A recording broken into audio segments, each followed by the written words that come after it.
Welcome to Butterflies of Wisdom, everyone. I don't know how lucky I get. Today with me, I have Sean, and Sean is, I guess you would say, a media influencer. He has 35,000 subscribers on YouTube. He's done it all. This is not his first podcast interview, and we're going to talk about not only the baseline questions that I asked, but how he got to this point. Because, as you guys know, I'm quitting my job to become a full-time writer as of May 22nd, 2018. I got a publishing deal, a small publishing deal, with one of my books. She is CP. It's my third autobiography. Don't ask why I'm writing my third autobiography. But I got that publishing deal. Now I'm working heavily on that publishing deal. And so I brought Sean on to help me become a better influencer than I already am. So without further ado, I'm going to let Sean take it away. I'm so happy to be here. Thank you for having me on the podcast. Excited to talk today. I am too. So Sean, okay, I presume you were in corporate America. I presume you were a good boy and got everything straight, but then something changed, didn't it? Or did I get that story completely wrong? Could you repeat the question? When everything changed? Or did I get that story completely wrong? Were you in corporate America before you did all this, or did I get story got it. Yeah, wrong? I think that's no problem at all. I actually grew up in Seattle, and my wife and I both grew up in Seattle, and then eventually we moved to Las Vegas to work at a church, and I worked at a church for a few years in Vegas, and then today I do YouTube full time. And so how? What made you want, what I want to know is how. And I know people say, oh, when you have to be consistent, you have to be consistent. Well, excuse my language, but that's a bunch of bullshit. You have to not only be consistent, but provide good content. So I want to know how you started and why you started on this YouTube journey. Absolutely. So there's a couple things. I actually got started in online video back in 2003, and I was in church too. I was actually volunteering at my local church, and the youth pastor handed me a video camera and said, "Hey, start making videos." And so I did, and then eventually that's where I started to learn how to do content. And a few years later, I got to the place where I started shooting wedding videos, business videos for small businesses. That was 2009. I started a business called Clear Vision Media. And then the way I discovered this YouTube thing and figured out how to make money with YouTube was actually by experimenting with YouTube and affiliate marketing. And so what that is Amazon is probably the best example. And do you shop on Amazon ever? Yeah, all the time. Yes. Of course, right? So it's just a site that so many people use, and they have what's called the Amazon Associates Program, and you can sign up for that. And then what happens is you get custom links to any product on Amazon. It's really easy. You just go on to the site. It gives you a custom link. And then if you share that with somebody and they make a purchase through that link, you get a commission anywhere from 4 to 10%. So if somebody spent $100, you'd make anywhere between $4 to $10. And so what I realized was that if you put out a YouTube video and then you maybe review a product or you recommend a product to somebody or you even just show a tutorial of how to use a product, then you can link to it in the YouTube description. And if anybody clicks that, then you can start earning money. And what people also a lot of times don't realize is that even if they don't buy the product that you recommended, but let's say it was during the holidays and they clicked on the link and they were like, okay, that was a good video, but I forgot that I need to get my dad a few Christmas gifts and I need to get something for my sister. Anything that they purchase within 24 hours, you get credit for. And so one of the first videos that I tested was I just was on my personal channel, and I put out a video that's called Gift Ideas for Him. And to this day, if you type in Gift Ideas for Him into the YouTube search bar, I think that video shows up in the top, 3 or 4 spots. It has almost 1 million views, and I just talked about different gift ideas for him, meaning, it could be your father, your brother, your boyfriend, your husband, any guy in your life. And then in the description, there was links to some headphones or some books or some, just these different gift ideas. And what I noticed was that when we put out a video like that, we started to make $5 a month. And then it turned into $50 a month. And then eventually it was $500 a month. And then eventually we were full-time, and it replaced all of our other income because we kept doing more videos just like that. And so really it was tapping into the power of using YouTube. And it's probably important to note that YouTube is the second largest search engine in the world. So just like people go to Google asking questions, people go to YouTube to also ask questions. So they might be typing in, what blender should I use? Or maybe they're even looking for reviews of different products that are around health or fitness or even medicine or vitamins or any fashion, clothes, like literally anything in the world. And so when you make these strategic videos that tie into affiliate marketing, and if you can get them to show up in search, someone types in, Blendtec blender versus a Ninja blender. If you share some good content on that, then that's going to probably help them make a buying decision, and you make a little bit of commission. And that's originally how we built a full-time income on YouTube. Wow. And just to let you know, you guys, I can't do Amazon affiliate links, i.e. Audible. I can't do Amazon due to state tax reasons in Colorado. They won't allow me to do it. And so, Sean, would you, I know you're not a lawyer, but would you delve into why some states are not allowed to do Amazon affiliate links, or do you have some idea? I do. One of the states recently, one or two, have actually recently updated and allowed it. And so it usually has to do with taxes because, and the U.S. is trying to figure this out in general, because when you order something out of state a lot of times and ship it to a different state, you don't pay tax. Now, you're actually, I believe, still in some cases you don't. You're actually still technically responsible to pay tax, although most people probably wouldn't. So that's why a lot of people might buy an expensive TV from some website that, is in some state that's not their own, because now you're just not responsible to pay, or at least initially, you're not responsible to pay that tax. So saying that, I think the good news is two things. One, I actually believe that all states will be added to the program eventually because they're kind of working it out, and there'll be other tax laws established throughout the United States. But number two, there's also so many affiliate programs. Obviously, Amazon is a great one, but there are a lot of other programs. We, at this point, have like a Google Doc of a list that we use in our business, and there's about 20 different affiliate programs that we're a part of. And so, things like Target, things like Walmart, things like Our Style, which covers a lot of beauty brands or other makeup brands.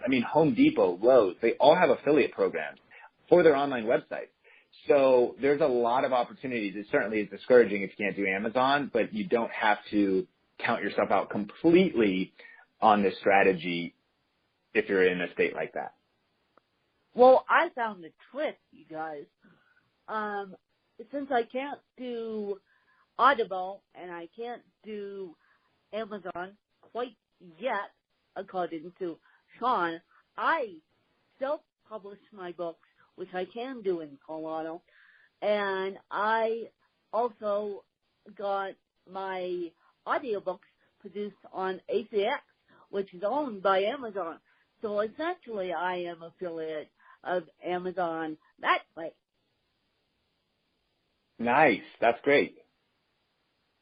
So that's one way you can do it, you guys.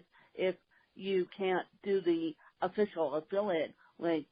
And so for someone that wants to, that's listening to this podcast and they're disabled and they want to do a YouTube channel and they want to be the next disabled Sean here, what would you say to them or anyone who's listening? What would you say to them other than be consistent, do it on a daily basis? Yeah, so I have a couple tips. I think the first one is I would just encourage people to be courageous and press record. You know, it could be really easy to talk yourself out of shooting video because you worry, you know, how am I going to be on camera? You know, what are people going to think? I don't know if I'm going to say the right things. All these types of things. You know, do I have the right camera? Oh, does it look all right?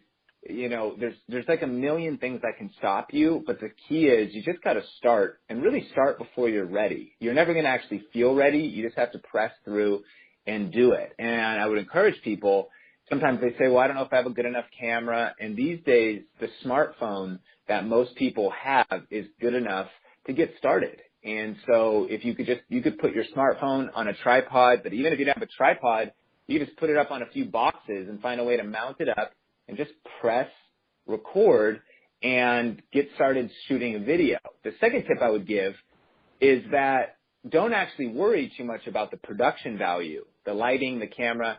Worry about the content value. That is what wins on YouTube. And, you know, I love your audience too, who is obviously such a group of, you know, people that are overcoming, that have answers, that are going through different challenges and have their own wisdom to share, their own experiences to share. And so what I encourage is focus on the content value. And so, for instance, let's say maybe if it was related to affiliate marketing, and maybe there is like a product that you love. And so if you just go into the kitchen, put your phone there, you know, or wherever and hit record and then share the things that you wish you knew when you were trying to make a decision. I just actually put a video out today called The Best Camera for YouTube. And I've been doing video production since 2003, as I mentioned, when I got started in video. So all I'm really doing is sharing my answers. That is the area that I know the most about. So I'd encourage people to stay into the area that they know most about, the kind of thing what would you tell a friend? You know, if you went and they said, yeah, I'm trying to decide about my energy's really low and I don't know what to do with my energy. And maybe you're like, well, I have been drinking Zip Fizz and it's been amazing and I feel like I have more energy. It's the kind of thing that you would share with them that's authentic, it's sincere, and your friend is not worried about the lighting in the room or like the lighting at the coffee shop that you're meeting at. Your friend's interested in your answers, the information. So number 2, just really focus on sharing your answers. I think number 3, though, and I see this mistake a lot, is get to the point.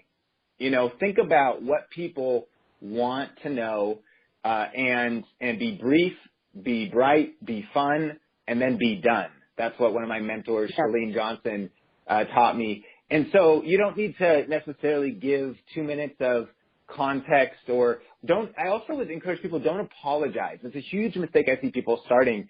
They maybe spend 60 seconds, 2 minutes being like, hey, I'm sorry the lighting is bad, and this is kind of my first video, and I'm sorry about that, and oh, by the way, you know, I'm not sure. And to be honest, like, I understand where people are coming from, but again, people, they're not even thinking about those things. If they type in something like how to have more energy, and you're talking about Zip Fizz or whatever the topic, right? They're just curious, like, hey, get to the point. Like, tell me the pros, the cons, tell me what's good, what's bad, and give me that content value. And then the last thing is just make sure you take the time to fill out your title, your description, and your tags. And the simplest way, that can sound complex, but the key is if you don't really title your video right, nobody's going to actually be able to find it. They're not going to be able to find that content. So when people type in best camera for YouTube, That's a very clear title that makes sense. It makes very clear sense about what the video is about. And then Google can see in YouTube, because Google owns YouTube, they can say, okay, well, this is good content. We can put this video at the top of the search results for when somebody is looking for something like this. But that would never work if I didn't have that good title as well as supportive text, just like you'd write a blog post. Supportive, what's called in our space in kind of internet marketing, they're called keywords. And so you want to have the keywords that people are searching for. So maybe it's best camera for YouTube. It's, budget cameras for YouTube, or like what camera should I buy? So like these phrases that people would be typing into the search bar, you want to make sure that those are part of your title, your description, your tags, so people can actually find your video. And so to give an illustration of these points that I just shared, I did a video called Best Greens Powder. So it sounds kind of funny, but what it is I drink green juice every day, but if I can't, I drink powdered green juice. I mix it with water, it's poured in a water bottle. I like Organifi is one of the brands I like, and there's a video actually about it out there, and I'm an affiliate for Organifi, so it's something that I personally drink, but then if I recommend, I get a commission.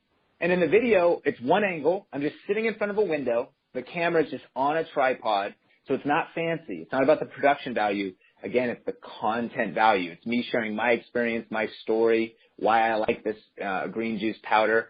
And I sit down. I press record. Number one, that's what you got to do. Press record. Number two, focus on the content value. I talk about how it made me feel, how it tastes, how much it costs, compare it to other products.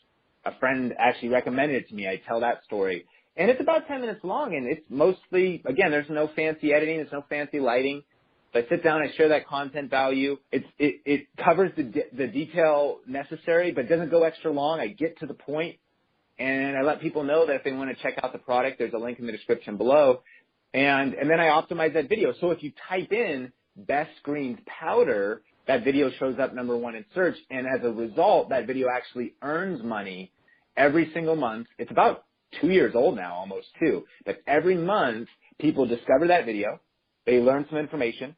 Some people click the link, and then some people say, this sounds like something I want to try to make a purchase. And again, I get a percentage of that. And that's basically how the whole thing works, that the model that anybody could follow to start getting results on YouTube. And this is not just, growing your audience, but ultimately growing your income.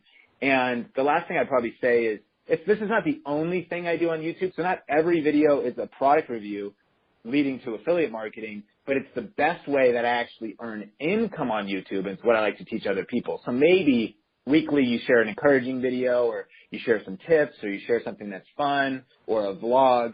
But periodically on YouTube, you could share these really income-producing videos that also share exceptional products that you love, or tutorials of how to use products that you love with your audience, or whatever it is.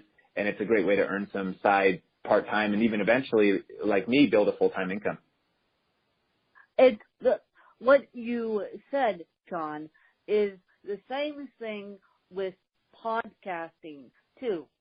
This could be translated to podcasting in 2 seconds flat, because if you do a good title of a podcast or do a good SEO search, Google's going to pick that up.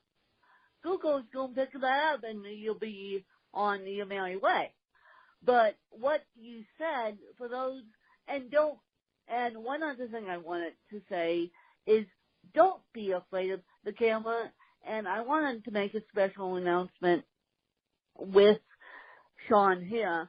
As of May 22nd, or as of December, sorry, not May, I will be picking up my YouTube channel again and doing it pretty much on Tuesdays, definitely on Tuesdays, and more on Tuesdays than Thursdays, but I'll try and squeeze in a Tuesday and Thursday video just so you guys can hear my voice and see me, because a lot of my fans like that. And so it's the same thing with podcasting, if you don't put a good title, no one's going to find it. Absolutely, 100%. So, yeah, no one's going to find all this work that we put in, Sean and I put in, and as you guys know, I'm quitting my job to be a full-time writer, and I'm seriously thinking about becoming a YouTube star again, and doing it that way as of December, because I'm actually going back to school for a journalism degree, but you don't have to go to the extent I'm going. I just want to get the professional training. Anyone could do a makeup tutorial on YouTube. I know there's a couple YouTube stars I just seen. Justin Bieber got picked up off of YouTube, didn't he, Sean? Absolutely. Yeah, there's so much. YouTube is a powerful place. I'm excited about YouTube. You getting back into your channel. Oh, well, thank you. Thank you. I just decided that today because I'm like, I need to get my face behind the books again, because I can't be writing books without showing my face. And one of the authors that I follow has a small YouTube channel, and she's done very well with her books. But one of the things that she does is pull the audio from her YouTube channel when she's done with the Skype interview, puts it up on the YouTube, and then puts it as a podcast feed. So I may try that too, but first I'm getting back into my YouTube channel. I love it. Yeah, because I thought about it today, and as I looked at your profile last night, I'm like, okay, Sean has given me the push. To try YouTube again, and we're going to try again and see how it goes. Now, Sean, where can people find you, and where can people get a hold of you? Yeah, so on YouTube, if people type in Think Media, that's my channel that helps people with a little bit of YouTube tips, but a lot of times finding more than that, the best cameras, budget lighting, even accessories for your smartphone. One thing that I'd love to share with people is like, again, your smartphone is so powerful, but even for just a few dollars, like less than $100, and I know money can be tight for people, you can plug in a little microphone to your smartphone. You can get a tripod for it, just a few accessories, even like a budget lighting kit, and you can really make your smartphone look amazing for video. So I talk about all that kind of stuff, video gear, on my channel, Think Media. And then I also have, if anybody would want to learn more about how to use YouTube to really get views, get subscribers, and, if you really have a message that you want to share with the world, or like a product or a business or service, or you just want to kind of like do YouTube as a hobby, but figure out how to kind of get more views and more exposure to your work, we have a 45-minute training that's just completely free, and that's at tubemasterclass.com, like TUBE as in tube, and then masterclass. So it's a masterclass. It's about an hour of dense training about how to get results on YouTube. So that's available for actually a limited time at Tube Masterclass, but it should be up for a while longer if anybody wants to check that out. And we'll have all Sean's information. But before I let Sean go, I'm going to let Sean ask me a couple questions about anything. Awesome. I'm excited. So the first question is, what do you wish more people knew about those that have disabilities? Those that have disabilities in general, that were technology geeks at heart. We're technology geeks at heart, and I'm not saying this because I'm talking to a YouTube superstar. We can figure out technology in 2 seconds flat, and we know how to break a podcast feed and with our stories, and we know how to figure out YouTube in 2 seconds flat. So I wish people would understand that people with disabilities know more about technology than the average person because we use it on a daily basis. That is a great insight. My second question is, what do you do if you're feeling down or discouraged to stay positive and to keep going? Oh, Sean, you're going to think this is funny, but I have found that I like music on YouTube. You're not going to think that part is funny because a lot of great bands have YouTube channels, so that's part of my pastime when I get down and out. I love that. That's actually true for me too. Music, I've found, really affects my mood and can really change things. I'm going to keep going. What is your favorite social media platform? My favorite social media platform is Twitter. Oh, that's interesting. Yeah, I don't hear that very often because that's actually one of my favorites as well. I wish more people used it. It's such a fun way to connect with people. Twitter is my speed. Okay, and then last question. What advice would you have for somebody that would want to write a book, having written books yourself? Just do it. Just do it and get the fear out of it, just like YouTube, just like starting a podcast. Just do it. Awesome. I love it. It's kind of like Nike, right? Just do it. Yep. Just do it.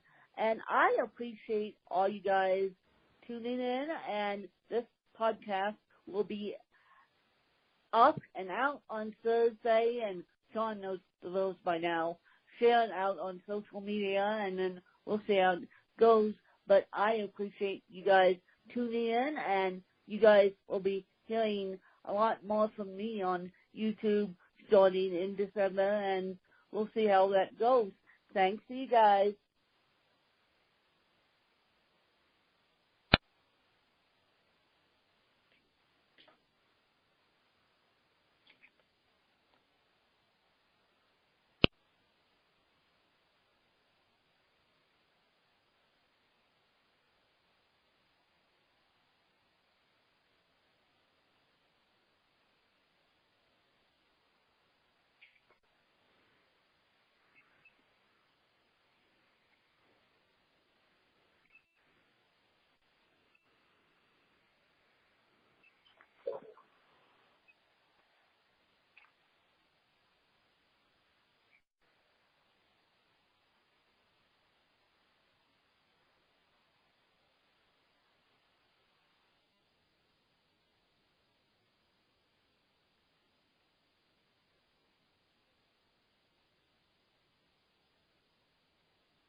The host has joined the conference.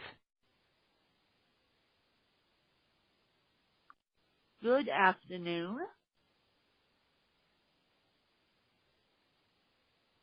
How are you? How are you?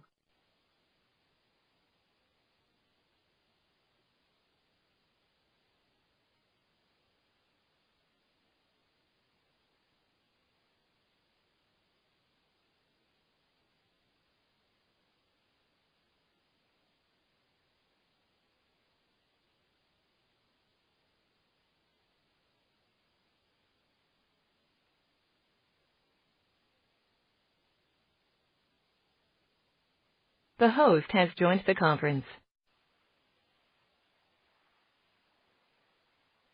Good afternoon. Good afternoon. How are you? I'm excellent. Yourself? I am so excellent. So how this is going to work is I am going to introduce the show and then introduce you and then have you give a brief synopsis of your bio and what you do, and I'll be asking you baseline questions along the way. But before we start, just so I know, how do you pronounce your first name? Ezina. Ezina. Okay, that's what I figured, Ezina. So let's do this. Let's do this because unique name club here. Yes. Yes, very unique name club here. So let's do this. Perfect.